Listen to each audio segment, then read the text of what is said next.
ನಮಸ್ಕಾರ. ಕನ್ನಡ ಒನ್ ನ್ಯೂಸ್ಗೆ ಸ್ವಾಗತ. ನಾನು ನಿಮ್ಮ ಭಾಗ್ಯನಾರಾಯಣ ಬೊಗ್ಗವರಪು. ಬೆಳಗಾವಿಯಲ್ಲಿ, ಅದು ಸಹ ಮಹಾರಾಷ್ಟ್ರ ಮತ್ತು ಗೋವಾಗೆ ಸಂಪರ್ಕಿಸುವಂತಹ ಒಂದು ಬ್ಲೈಂಡ್ ಸ್ಪಾಟ್ ಅಂತ ಏನ್ ಕರಿತೀವಿ, ನೆಟ್ವರ್ಕ್ ಇಲ್ಲದಂತಹ ಪ್ರದೇಶದಲ್ಲಿ, ನಿರ್ಜನ ಪ್ರದೇಶದಲ್ಲಿ, ಘಾಟ್ ಪ್ರದೇಶದಲ್ಲಿ 400 ಕೋಟಿ ರೂಪಾಯಿಗಳಿದ್ದಂತಹ ಕಂಟೈನರ್ಗಳು ಎರಡು ಕಂಟೈನರ್ಗಳು 400 ಕೋಟಿ ರೂಪಾಯಿಗಳಿದ್ವು. ಅದು ಇದ್ದಕ್ಕಿದ್ದ ಹಾಗೆ ಮಾಯ ಆಗಿ ಹೋದ್ವು, ಎಸ್ಕೇಪ್ ಆದವು, ದರೋಡೆ ಆದವು. ಎಲ್ಲಿ ಹೋದವು, ಏನಾದವು, ಯಾರು ಎತ್ತ ಏನೂ ಗೊತ್ತಿಲ್ಲ. ಇದ್ದಕ್ಕಿದ್ದ ಹಾಗೆ ನಿನ್ನೆಯಿಂದ ದೊಡ್ಡ ಸುದ್ದಿ, ಅದು ಬಹಳ ದೊಡ್ಡ ಸುದ್ದಿ. ಸೊ ಏನ್ ಈ ಸುದ್ದಿಯ ಹಿನ್ನೆಲೆ ಮತ್ತು ಅಕ್ಟೋಬರ್ ತಿಂಗಳ 15-16ನೇ ತಾರೀಕಿನ ನಡುವೆ ನಡೆದಿರುವಂತಹ ಈ ಘಟನೆ ಈಗ ಯಾಕೆ ಬೆಳಕಿಗೆ ಬಂದಿದೆ ಮತ್ತು ಈಗ ಆಗಿರುವ ಬೆಳವಣಿಗೆಗಳ ಏನು ಮತ್ತು ಇದಕ್ಕೆ ಯಾರು ವಾರಸುದಾರರು? ಗುಜರಾತಿನ ಒಬ್ಬ ಗುಜರಾತಿನ ಒಬ್ಬ ರಾಜಕಾರಣಿ ಈ ಹಣದ ನಿಜವಾದ ವಾರಸುದಾರ. ಆತನಿಗೆ ಸೇರಿದ್ದ ಹಣ, ಆ ಪ್ರಶ್ನೆ ಸಹ ಬರ್ತಾ ಇದೆ. ಸೊ ಕಂಪ್ಲೀಟ್ ಡೀಟೇಲ್ಸ್ ಕೊಡ್ತೀನಿ, ಪೂರ್ತಿ ವಿಡಿಯೋವನ್ನು ನೋಡಿ. ಸೊ ಮೊನ್ನೆ ಏನಾಯ್ತು ಅಂದ್ರೆ, ಜನವರಿ 6ನೇ ತಾರೀಕು ನಾಸಿಕ್ ಜಿಲ್ಲಾಧಿಕಾರಿ, ಕರ್ನಾಟಕದ ಮಹಾರಾಷ್ಟ್ರದ ನಾಸಿಕ್ ಜಿಲ್ಲೆಯ ಜಿಲ್ಲಾಧಿಕಾರಿ ಕರ್ನಾಟಕದ ಬೆಳಗಾವಿ ಜಿಲ್ಲೆಯ SP ಗೆ ಒಂದು ಪತ್ರ ಬರೀತಾರೆ. ಏನಂತ? ಬೆಳಗಾವಿಯ ಚೋರ್ಲಾ ಘಾಟ್ ಅನ್ನುವ ಪ್ರದೇಶದಲ್ಲಿ ಅಕ್ಟೋಬರ್ ತಿಂಗಳ ಮಧ್ಯದಲ್ಲೆಲ್ಲೋ 400 ಕೋಟಿ ರೂಪಾಯಿಗಳು ಹಣ ಇದ್ದಂತಹ, ನಗದು ಇದ್ದಂತಹ, ಅದು 2000 ನೋಟುಗಳಿಂದ ತುಂಬಿದ್ದಂತಹ 2 ಕಂಟೈನರ್ಗಳು ದರೋಡೆ ಆಗಿದ್ದಾವೆ. ಅವು ಕರ್ನಾಟಕ ಮತ್ತು ಮಹಾರಾಷ್ಟ್ರದ ಮೂಲಕ ಗೋವಾ ತಲುಪ್ತಾ ಇದ್ವು ಅನ್ನುವಂತಹ ಮಾಹಿತಿ ಅವರು ಕೊಟ್ರು. ಹಾಗಾಗಿ ಕರ್ನಾಟಕದಲ್ಲಿ ದರೋಡೆ ಆಗಿರೋದ್ರಿಂದ ಕರ್ನಾಟಕದ ಪೊಲೀಸರು ನಮಗೆ ಸಹಕರಿಸಲಿ ಅಂತ ಮನವಿ ಪತ್ರವನ್ನ ನಾಸಿಕ್ನ ಜಿಲ್ಲಾಧಿಕಾರಿ ಬೆಳಗಾವಿಯ SP ಗೆ ಬರೆದ್ರು. ಆಗ್ಲೇ ಸುದ್ದಿ ಬ್ರೇಕ್ ಆಗಿದ್ದು. ಎಲ್ಲ ಏನ್ ಅನ್ಕೊಂಡ್ರು, ಈಗ ನಡೆದಿರುವಂತಹ ಸುದ್ದಿ ಅಂತ. ಆದ್ರೆ ಅದರ ಹಿನ್ನೆಲೆ ನೋಡ್ಕೊಂಡು ಹೋದಾಗ ಅದು ಅಕ್ಟೋಬರ್ನಲ್ಲಿ ಯಾವಾಗಲೂ ನಡೆದಿರುವಂತಹದ್ದು. ಹಾಗಾದ್ರೆ ಈಗ ಯಾಕೆ ಅದು ಇಷ್ಟು ದಿನ ಏನಾಗಿತ್ತು ಅದನ್ನ ಆಮೇಲೆ ಹೇಳ್ತೀನಿ. ಆದ್ರೆ ಈಗ ಯಾಕೆ ಇದ್ದಕ್ಕಿದ್ದ ಹಾಗೆ ಅದು ಬ್ಲಾಸ್ಟ್ ಆದಂಗೆ ಹೊರಗಡೆ ಬಂತು ಸುದ್ದಿ ಅನ್ನೋದಾದ್ರೆ, ಜನವರಿ 1ನೇ ತಾರೀಕು ಸಂದೀಪ್ ಪಾಟೀಲ್ ಅನ್ನುವಂತಹ ವ್ಯಕ್ತಿ ದಿಢೀರಂತ ನಾಸಿಕ್ ಪೊಲೀಸರ ಬಳಿ ಹೋಗ್ತಾನೆ. ನಿಧಾನಕ್ಕೆ ಹೇಳ್ತಿದ್ದೀನಿ, ಯಾಕೆಂದ್ರೆ ಯಾವುದು ಕನ್ಫ್ಯೂಸ್ ಆಗಬಾರದು ನಿಮಗೆ ಅಂತ. ಜನವರಿ 1ನೇ ತಾರೀಕು ಸಂದೀಪ್ ಪಾಟೀಲ್ ಅನ್ನುವಂತಹ ಮಹಾರಾಷ್ಟ್ರದ ಪ್ರಜೆ, ಆತನ ಹಿನ್ನೆಲೆ ಸಾಕಷ್ಟು ಬಿಸ್ನೆಸ್ ಮ್ಯಾನ್, ಅದು ಇದು ಏನೋ ಇದೆ. ಆತ ನಾಸಿಕ್ ಪೊಲೀಸ್ ಠಾಣೆಗೆ ಹೋಗ್ತಾನೆ. ಹೋಗಿ ಒಂದು ದೂರನ್ನ ಸಲ್ಲಿಸ್ತಾನೆ. ಏನು? ಅಕ್ಟೋಬರ್ 22ನೇ ತಾರೀಕು ನನ್ನನ್ನ ಒಂದಷ್ಟು ಜನ ಕಿಡ್ನಾಪ್ ಮಾಡಿಕೊಂಡು ಹೋದ್ರು. ಯಾವಾಗ? ಅಕ್ಟೋಬರ್ 22ನೇ ತಾರೀಕು. ಕಿಡ್ನಾಪ್ ಮಾಡಿಕೊಂಡು ಹೋಗಿದ್ದು ಯಾರು? ಕಿಶೋರ್ ಅನ್ನುವಂತಹ ಒಂದು ತಂಡ. ಅವನ ಪೂರ್ತಿ ಹೆಸರು ಕಿಶೋರ್ ಶೇಟ್ ಮತ್ತು ಅವನ ಜೊತೆಯಲ್ಲಿದ್ದು ವಿರಾಟ್ ಗಾಂಧಿ ಅನ್ನುವಂತಹ ವ್ಯಕ್ತಿ. ಅವರ ಟೀಮ್, ಅವರ ಗುಂಪು, ಅವರ ಪಡೆ ಈ ಸಂದೀಪ್ ಪಾಟೀಲ್ ಅನ್ನ ಅಪಹರಣ ಮಾಡಿತ್ತು ಅಂತ ಸ್ವತಃ ಸಂದೀಪ್ ಪಾಟೀಲ್ ಜನವರಿ 1ನೇ ತಾರೀಕು ನಾಸಿಕ್ ಪೊಲೀಸರಿಗೆ ಬಂದು ದೂರು ಕೊಟ್ಟಿದ್ದು. ಯಾವ ವಿಚಾರಕ್ಕೆ ಅಂದ್ರೆ, ಅಕ್ಟೋಬರ್ 16ನೇ ತಾರೀಕು 400 ಕೋಟಿ ರೂಪಾಯಿಗಳ ಅಪಹರಣ ಆಗಿದೆ, ಅಥವಾ ಅದು ಕಳ್ಳತನ ಆಗಿದೆ, ದರೋಡೆ ಆಗಿದೆ. 2 ಕಂಟೈನರ್ಗಳಲ್ಲಿ 2000 ನೋಟುಗಳು ತುಂಬಿದ್ವು. ಅದನ್ನ ನಾನೇ ಕದ್ದಿದ್ದೀನಿ, ನಾನು ಹೊತ್ಕೊಂಡು ಹೋಗಿದ್ದೀನಿ ಅಂತ ಹೇಳಿ ನನ್ನನ್ನು ಅಪಹರಿಸಿ 1.5 ತಿಂಗಳು ಹಿಂಸಿಸಿದರು. ಆ ಹಣವನ್ನು ವಾಪಸ್ ಕೊಡು, ಇಲ್ಲದೆ ಹೋದ್ರೆ 100 ಕೋಟಿ ರೂಪಾಯಿಗಳನ್ನ ಕೊಡು, ನಿನ್ನನ್ನು ಬಿಟ್ಟು ಬಿಡ್ತೀವಿ ಅಂತ ಬೆದರಿಸಿದ್ರು, ಹಿಂಸಿಸಿದ್ರು ನನಗೆ. ಆ ನಂತರ ಬಿಟ್ಟರು 1.5 ತಿಂಗಳಾದ ಮೇಲೆ. ಆದರೂ ಈಗಲೂ ಸಹ ನನಗೆ ಆಗಾಗ ಬೆದರಿಕೆ ಹಾಕ್ತಿದ್ದಾರೆ, ನನಗೆ ರಕ್ಷಣೆ ಕೊಡಿ ಹೀಗಂತ ಈ ಸಂದೀಪ್ ಪಾಟೀಲ್, ಕಿಶೋರ್ ಶೇಟ್ ಮತ್ತು ವಿರಾಟ್ ಗಾಂಧಿ ಅನ್ನುವವರ ಮೇಲೆ ದೂರು ಕೊಟ್ಟ.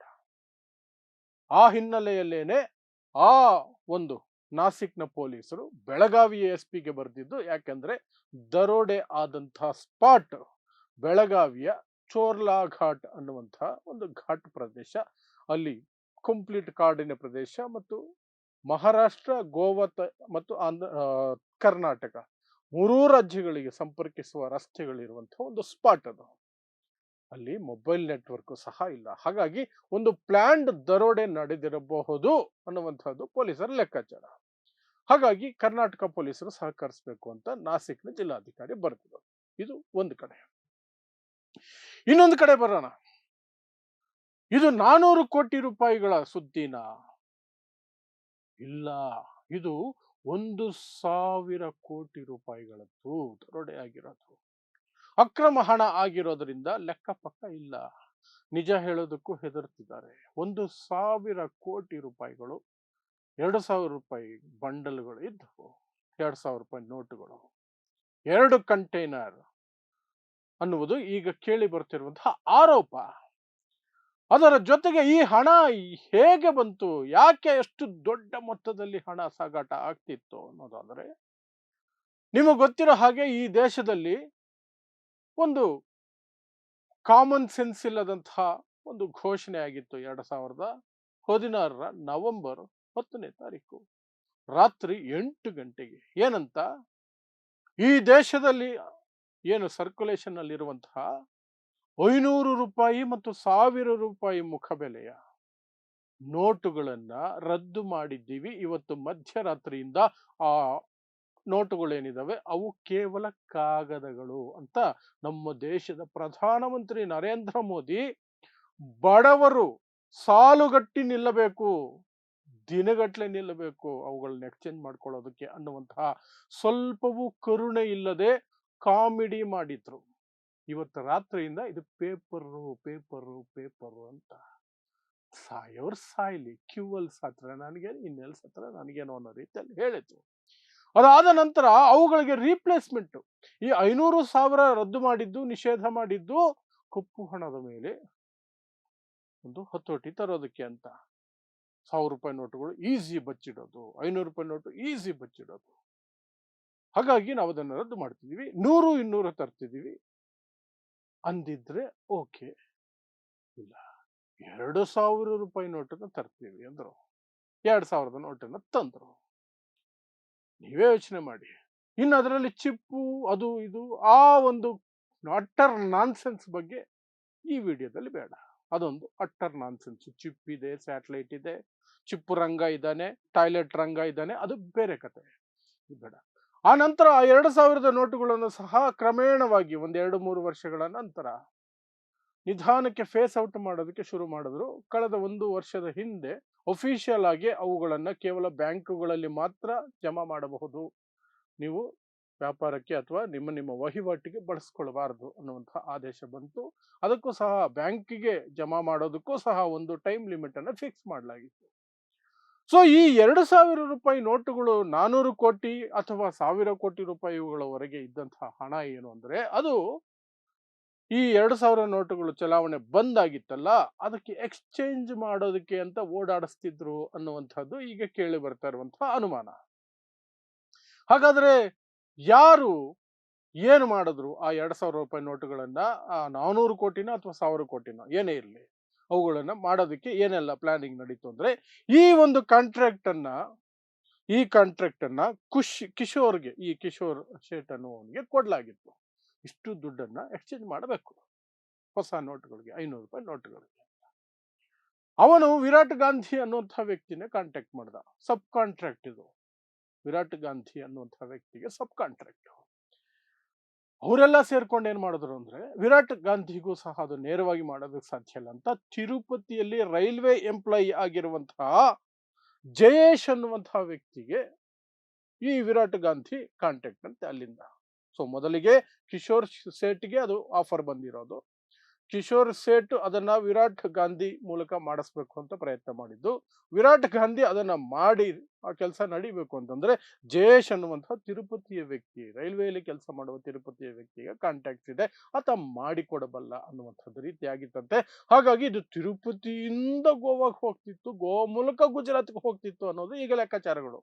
ಆದ್ರೆ ಹೋಗ್ತಿದ್ದು ತಿರುಪತಿಯಿಂದ ಅನ್ನೋದಾದ್ರೆ ಈಗ ಎಕ್ಸ್ಚೇಂಜ್ ಮಾಡೋದಿದ್ರೆ ಅಲ್ಲಿಂದ ಬರ್ತಿರ್ಬೇಕಾಗಿತ್ತಲ್ವ ತಿರುಪತಿಗೆ, ತಿರುಪತಿಯಿಂದ ಹೋಗ್ತಿದೆ ಅನ್ನುವಂಥದ್ದು ಬೇರೆ ಇದೆಯಲ್ಲ. ಈಗ ಇದು ಬೇರೆ ಅನುಮಾನಗಳಿಗೆ ಎಡೆ ಮಾಡಿಕೊಡುತ್ತೆ. ಅದನ್ನ ಪೊಲೀಸರು ಮುಂದಿನ ದಿನಗಳಲ್ಲಿ ತನಿಖೆಯಿಂದ ನಿವಾರಿಸಬೇಕಾಗತ್ತೆ. ನಿಜವಾಗ್ಲೂ ಅದು ಅಲ್ಲಿಂದ ಬರೋವಾಗ ಸಿಗಾಕೊಳ್ಳಿಲ್ವಾ, ಹೋಗೋವಾಗ 500 ರೂಪಾಯಿ ನೋಟುಗಳಾಗಿ ಹೋಗೋವಾಗ ಲೂಟಿ ಆಯ್ತಾ, ದರೋಡೆ ಆಯ್ತಾ, ಏನಾಯ್ತಾ ಅಂತ. ಈಗ ಒಂದು ಆಡಿಯೋ ವೈರಲ್ ಆಗ್ತಾ ಇದೆ. ಆ ಆಡಿಯೋದಲ್ಲಿ ಕೇಳಿ ಬರ್ತಾ ಇರೋದಂತಂದ್ರೆ, ಸಂದೀಪ್ ಪಾಟೀಲ್ ಅನ್ನುವಂತಹ ವ್ಯಕ್ತಿಯನ್ನು ಕಿಡ್ನಾಪ್ ಮಾಡ್ಕೊಂಡು ಹೋಗಿದ್ದೇನಕ್ಕೆ, ಅವನೇ ಆ ದರೋಡೆಯನ್ನ ಮಾಡಿರೋದು ಅನ್ನುವಂತಹ ಅನುಮಾನದ ಮೇಲೆ. ಈ ಅನುಮಾನ ಮೂಡಿಸಿದ್ದು ವಿರಾಟ್ ಗಾಂಧಿ ಅಂತೆ. ಸೊ ಈಗ ಆ ಆಡಿಯೋ ಈಗ ಓಡಾಡ್ತಿದೆಯಲ್ಲ, ಆ ಆಡಿಯೋದಲ್ಲಿ ಬಂದಿರುವಂತಹ ಮಾತುಗಳ ಆಧಾರದ ಮೇಲೆ ಹೇಳೋದಾದ್ರೆ ಅನುಮಾನ ಬರ್ತಿರೋದು ವಿರಾಟ್ ಗಾಂಧಿ ಮೇಲೇನೆ. ವಿರಾಟ್ ಗಾಂಧಿನೇ ಕಂಪ್ಲೀಟ್ ಟ್ರಾನ್ಸಾಕ್ಷನ್ ಮಾಡ್ತಿದ್ದು, ಆದರೆ ಅವನು ಮಧ್ಯದಲ್ಲಿ ಅದನ್ನ ಅಭ್ಯಾಸ ಮಾಡ್ಬಿಟ್ಟ. ಅದನ್ನ ಸಂದೀಪ್ ಪಾಟೀಲ್ ತಲೆಗೆ ಕಟ್ಟಿ ತಪ್ಪಿಸ್ಕೊಳ್ಳೋಕೆ ಸಂದೀಪ್ ಪಾಟೀಲ್ ಹೆಸರನ್ನ ಹೇಳಿ ಆತನನ್ನ ಕಿಡ್ನಾಪ್ ಮಾಡಿ 1.5 ತಿಂಗಳು ಹಿಂಸಿಸಿದ್ದಾರೆ ಅನ್ನುವಂಥದ್ದು ಇಲ್ಲಿಯವರೆಗೆ ಈ ಪ್ರಕರಣದಲ್ಲಿ ನಡ್ಕೊಂಡು ಬಂದಿರುವಂತಹ ತಿರುವುಗಳು, ಟರ್ನುಗಳು, ಟ್ವಿಸ್ಟ್ಗಳು. ಇದರ ನಡುವೆ ಈ ದುಡ್ಡು ಯಾರದ್ದು? ಈ ದುಡ್ಡು? ಅದಕ್ಕೆ ಉತ್ತರವಾಗಿ ಬರ್ತಿರುವಂತಹ ಅನುಮಾನಗಳು ಅಂದ್ರೆ ಗುಜರಾತಿನ ಒಬ್ಬ ರಾಜಕಾರಣಿಯ ದುಡ್ಡಿದು ಅಂತ. ಗುಜರಾತ್ನಲ್ಲಿ ಕಳೆದ 25-27 ವರ್ಷಗಳಿಂದ ಯಾರ ಸರ್ಕಾರ ಇದೆ ಅನ್ನೋದು ನಿಮಗೆ ಗೊತ್ತಿದೆ. ಯಾರು ಅಲ್ಲಿ ಪವರ್ಫುಲ್ ಅನ್ನೋದು ನಿಮಗೆ ಗೊತ್ತಿದೆ, ಯಾವ ಪಕ್ಷದವರು ಪವರ್ಫುಲ್ ಅನ್ನೋದು ಗೊತ್ತಿದೆ. ಹಾಗಾಗಿ ಯಾವ ಪಕ್ಷದವರು ಇರಬಹುದು ಅಂತ ನೀವು ಲೆಕ್ಕಾಚಾರ ಹಾಕೊಳ್ಬಹುದು, ನಿಮಗೆ ನೀವೇ ಹಾಕೊಳ್ಬಹುದು. ಆದರೆ ಅಧಿಕೃತವಾಗಿ ಇಲ್ಲಿಯವರೆಗೆ ಆ ರಾಜಕಾರಣಿ ಯಾರು, ಯಾವ ಪಕ್ಷಕ್ಕೆ ಸಂಬಂಧಪಟ್ಟಂತಹ ವ್ಯಕ್ತಿ ಅನ್ನೋದು ಅಧಿಕೃತವಾಗಿ ಎಲ್ಲಿಯೂ ಸಹ ಹೊರಗಡೆ ಬಂದಿಲ್ಲ, ಹೇಳಿಕೆ ಬಂದಿಲ್ಲ, ಪೊಲೀಸರ ಸ್ಟೇಟ್ಮೆಂಟ್ ಬಂದಿಲ್ಲ, ಎಂಥದ್ದು ಇಲ್ಲ, ಕೇವಲ ಅನುಮಾನ ಈಗ. ಸೊ ಇದು ಒಂದು ರೀತಿಯಾಗಿ ಕಂಪ್ಲೀಟ್ ಟ್ವಿಸ್ಟ್ ಅಂಡ್ ಟರ್ನ್ಗಳಿರುವಂತಹ ಒಂದು ದೊಡ್ಡ ಹಗರಣ ಅಥವಾ ದರೋಡೆ ಪ್ರಕರಣ. ದರೋಡೆ ಅನ್ನೋದು ಸಹ ಒಂದು ನಿಖರತೆಯಾಗಿ ಅಮೌಂಟ್ ಎಷ್ಟು ಅನ್ನೋದ್ರ ಬಗ್ಗೆಯೂ ಸಹ ಕ್ಲಾರಿಟಿ ಇಲ್ಲದಂತಹ ದರೋಡೆ ಪ್ರಕರಣ. 400 ಕೋಟಿನ 1000 ಕೋಟಿನ, ವಿರಾಟ್ ಗಾಂಧಿನ ಸಂದೀಪ್ ಪಾಟೀಲ್, ತಿರುಪತಿಯಿಂದ ಹೋಗ್ತಿತ್ತ, ತಿರುಪತಿಗೆ ಬಂದು ಎಕ್ಸ್ಚೇಂಜ್ ಆಗಿತ್ತ, ಎಕ್ಸ್ಚೇಂಜ್ ಆದ್ಮೇಲೆ ಹೋಗ್ತಿರೋವಾಗ ಆಯ್ತಾ, 2000 ನೋಟುಗಳೇ ಕಂಟೈನರ್ ಅಲ್ಲಿ ಇದ್ದಿದ್ರೆ ತಿರುಪತಿಯಿಂದ ಅದು ಎಕ್ಸ್ಚೇಂಜ್ ಆಗ್ಲಿಲ್ವಾ, ಅಲ್ಲೇನೋ ಆಗಿತ್ತಾ, ಕಷ್ಟ ಆಯ್ತಾ, ನಷ್ಟ ಆಯ್ತಾ, ಪ್ಲಾನಿಂಗ್ ಏನಕ್ಕೂ ಇಲ್ಲ. ಬಟ್ ಒಟ್ಟಿನಲ್ಲಿ ಈ ಪ್ರಕರಣ ಕಂಪ್ಲೀಟ್ ಆಗಿ ಧೀರಂತೆ ಎದ್ದು ಬಂದಿದೆ. ಸೊ ಆಸ್ ಯೂಶುವಲ್ ರಾಜಕೀಯ ಪಕ್ಷಗಳು, ಬಿಜೆಪಿಯವರು ಕಾಂಗ್ರೆಸ್ ಅವರು ಬಿಜೆಪಿಯನ್ನ ಹಾಕೊಂಡು ರುಬ್ಕೊಳ್ತಾರೆ ಅವ್ರವ್ರ ಖುಷಿಗೆ. ಜನರಿಗೆ ಸತ್ಯ ತಿಳಿಯುತ್ತೋ ಇಲ್ವೋ ಗೊತ್ತಿಲ್ಲ. ಒಟ್ಟಿನಲ್ಲಿ ಇವ್ರು ಹಿಂಗೆ ಅಂತ ಹೇಳಿದ್ರೆ ಅವರು ಹಂಗೆ ಅಂತ ಹೇಳ್ತಾರೆ. ಎರಡನ್ನು ಕೇಳಿಸ್ಕೊಳ್ಳೋಕೆ ಕರ್ಮ ನಮ್ದು. ಏನೇ ಇರ್ಲಿ, ಬರುವಂತಹ ಮುಖ್ಯವಾದ ಪ್ರಶ್ನೆ ಅಂದ್ರೆ 400 ಕೋಟಿನೇ ಇರ್ಲಿ, 1000 ಕೋಟಿ ಬೇಡ, 400 ಕೋಟಿನೇ ಇರ್ಲಿ, ಅಷ್ಟು ಹಣ, ಕಪ್ಪು ಹಣ ಒಂದು ಕಡೆ ಸೇರಿತ್ತು ಅನ್ನೋದಾದ್ರೆ ಮಿಸ್ಟರ್ ನರೇಂದ್ರ ಮೋದಿ ಉತ್ತರಿಸಬೇಕು. ನೋಟು ಬ್ಯಾನ್ ಮಾಡಿ, ಕಪ್ಪು ಹಣದ ಮೇಲೆ ವಾರ್, ಮಹಾಯುದ್ಧ, ಮಾಸ್ಟರ್ ಸ್ಟ್ರೋಕ್ ಹೀಗೆಲ್ಲ ಹೊಗಳಿಸಿಕೊಂಡಿದ್ದಂತಹ ಗೋಧಿ ಮಾಧ್ಯಮಗಳ ಮೂಲಕ ವಿಶ್ವಗುರು ನರೇಂದ್ರ ಮೋದಿ ಅವರು ಇದಕ್ಕೆ ಉತ್ತರ ಕೊಡಬೇಕು. ಆಗ ಮಾತ್ರ ಇದಕ್ಕೊಂಚೂರಾದ್ರೂ ನ್ಯಾಯ ಒದಗಿಸ್ದಂಗೆ ಆಗತ್ತೆ. ಇನ್ನು ಆ ಹಣ ಸಿಗುತ್ತಾ, ಎಲ್ಲೋಯ್ತು, ಇಂಥದ್ದು ಇದೇ ಮೊದಲ ಪ್ರಕರಣನ, ಯಾಕಂದ್ರೆ ಇದೆಲ್ಲ ಕಪ್ಪು ಹಣ ಆಗಿರೋದ್ರಿಂದ ನಿಜವಾಗ್ಲೂ ನಡೆದಿದ್ರು ಸಹ, ಈ ಹಿಂದೆ ಸಾಕಷ್ಟು ಬಾರಿ ನಡೆದಿದ್ರು ಸಹ ಅದು ದೂರು ಕೊಡಕ್ಕಾಗಲ್ಲ, ಕಂಪ್ಲೇಂಟ್ ಮಾಡಕ್ಕಾಗಲ್ಲ. ನಂದು ಬ್ಲ್ಯಾಕ್ ಮನಿ ಕದ್ದು ಬಿಟ್ಟವ್ರು ಯಾರು ಅಂತ ಕಂಪ್ಲೇಂಟ್ ಕೊಡಕ್ಕಾಗತ್ತಾ? ಸತ್ಯನೇ ಇಲ್ಲ. ನೋಡೋಣ ಏನಾಗತ್ತೆ ಅಂತ ಮುಂದಿನ ದಿನಗಳಲ್ಲಿ. ಏನಾದ್ರು ಅಪ್ಡೇಟ್ಸ್ ಬಂದ್ರೆ ನಿಮ್ಗೆ ತಿಳಿಸುವಂತ ಪ್ರಯತ್ನವನ್ನು ಖಂಡಿತ ಮಾಡ್ತೀನಿ. ಸೊ ನೋಡ್ತಾ ಇರಿ ಸಮ ಸಮಾಜಕ್ಕಾಗಿ ಕನ್ನಡ 1 ನ್ಯೂಸ್. ನಮಸ್ಕಾರ.